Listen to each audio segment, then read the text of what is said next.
First of all, welcome to the channel and thank you for stopping by. When time permits, please consider subscribing. I would greatly appreciate it. We're here today with the venerable, reliable, dependable, I love to go places on it, KTM 390 Adventure. And because I love to go places on it, the tires are bald. But we're going to take care of that today with a little help from Bridgestone USA.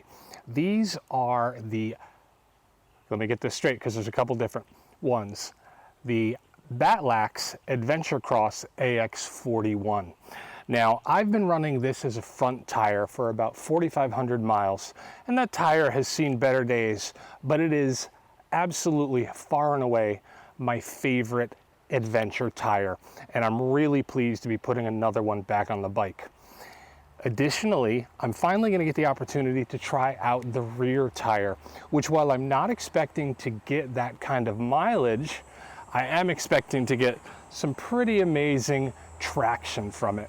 So this is going to be pretty exciting for me because what I've been doing is the Northeast BDR on weekends. And it can get pretty hairy now that I'm through sections 1 and 2. So this extra traction when I hit section 4 and 5 is going to be great. I'll be doing a full review on these tires probably every 1,000 miles to give you an idea of how they are progressing. But let's go ahead, use the Rabaconda, and get these on the 390.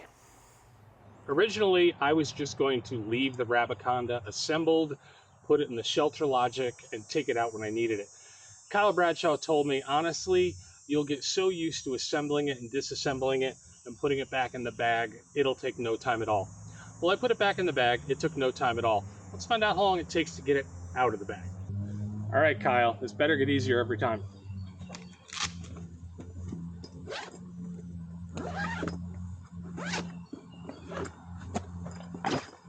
I'm actually not sure how Kyle knows how long it takes to assemble and disassemble this. He's got a full staff. I've seen the Bradshaw workforce. They do a lot of the work there.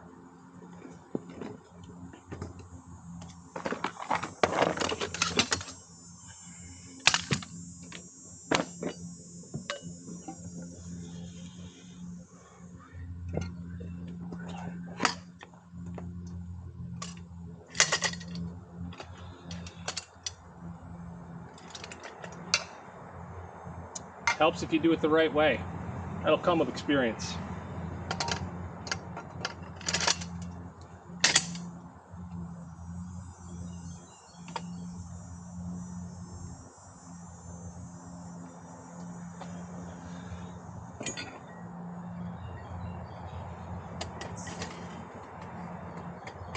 Oh yeah, can't remember exactly how high we needed that one to be.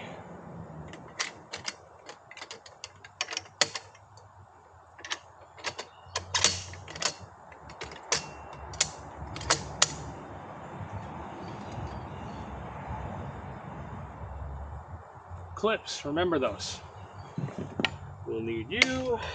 We'll absolutely need you.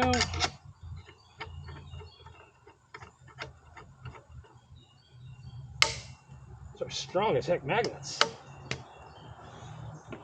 Man, did we ever need that.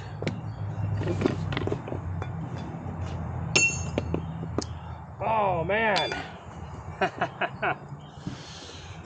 We need this, not that. My front rim will not go on that. So, we're adding a little bit of time by not paying attention.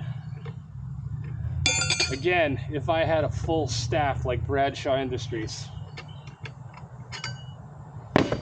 I'm sure they'd put it together faster.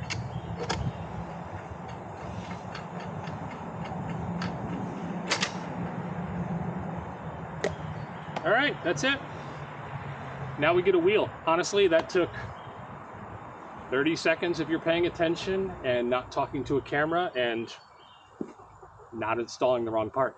Well, what's going on, guys? I'm Kyle Bradshaw. Mr. Frank, One Old Man Riding, thank you for this opportunity. I truly appreciate it.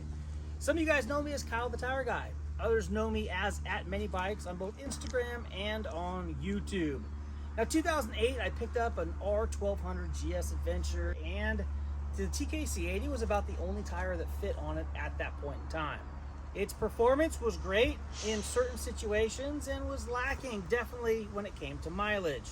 And that's when I went on the quest to find the best adventure tire. Well, what I found over the years is there really isn't that specific tire that handles everything perfectly. So depending on what type of ride you're going on, where you're riding, what you're riding, who you're riding with, how you're loaded or unloaded, I would have a different suggestion on which tire would be best for that particular ride or that particular application. Anyway, I've got a website called www.minibikes.biz, and that's where I've got some of these key tires for sale if you're interested. And if you have any questions about adventure tires, I've ridden just about all of them. And if you have a specific question about your specific bike or the specific ride you're going to go on, reach out to me. You can get me at YouTube, you can get me on Instagram, and of course you can get me on my website, minibikes.biz. Thanks again, Frank, for the opportunity. I really appreciate it. Until next time, guys, take care and ride safe out there. Now this is the Mitas EO7 that I put on a few days ago. And broke the bead, everything, no problem. However, I just tried to move this to pull the tire out of the center. And if you've seen the video where I did the Batlex AX41, one push of effort and then it came right off.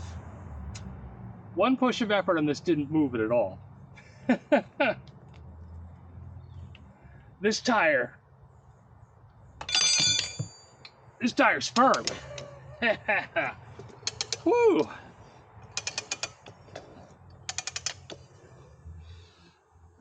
All right.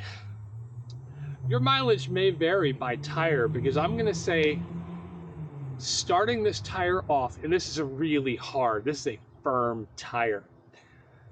Getting this to start compared to the Batlex A41, 3-4 times as much effort. I mean, wow. So the hardness of the tire is going to make a very, very big difference. Okay, we got the back. This should be fun.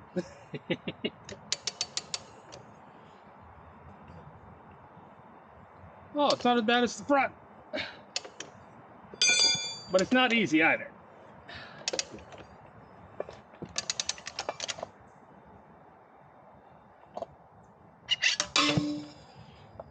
Whew, I'm glad that's off.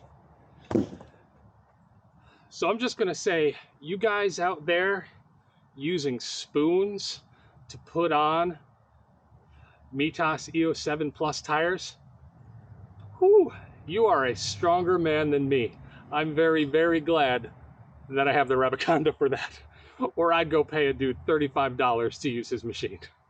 Okay, the forward duck head covered, the back uncovered as per the instructions. Now I'm putting more grease on because I noticed just greasing it, putting it on, seating the first bead or putting the first bead on, I don't know if I don't put enough of this stuff on or if it dries really quickly, but my thought is get the Rabaconda set up, get that device in, and then let's just make sure we're well lubricated.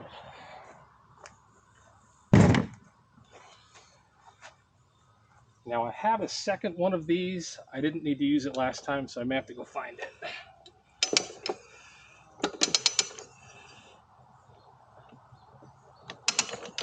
We're getting awfully tight, awfully fast. Make sure we're down in the center. And this is not sitting in the center as nicely as the other tire did. So the problem I had there was this tire was sitting right on the outside, so I had to push it in to make sure I could get through here. Unfortunately, that meant working from the front, which is more dangerous, and I shouldn't do it. All right. That took no time at all. I really do think that using this is going to be a skill you develop relatively quickly. Comparing 2 days ago to now, this is taking far less than half the time. And honestly, I am being careful and making sure that I'm remembering correctly. And I have looked at the book twice just to make sure. But wow, I've got to say, this has made this job if not easy, not bad at all. So what I said last time was accurate. It would take me half the time to change the tire. I'm not even sure it took me half the time. It went super smoothly. However, this tire sat so far into the rim, using every trick I could find on the internet, I could not get this bead to seat. There was just so much space. I actually took it to the local shop in Waterville, the one near my office. The kid took it in the back, and I'm wondering what the hell is going on because he's gone for 10 or 15 minutes. And then he finally comes out and he goes, "That was a bitch." So, the Rabaconda Tire Changer, fantastic, wonderful, about 10 minutes, maybe 15 on the outside. And then 2 hours of trying to seat the bead, and then finally torturing some 19-year-old bike tech. But it's finally ready to go back on the bike.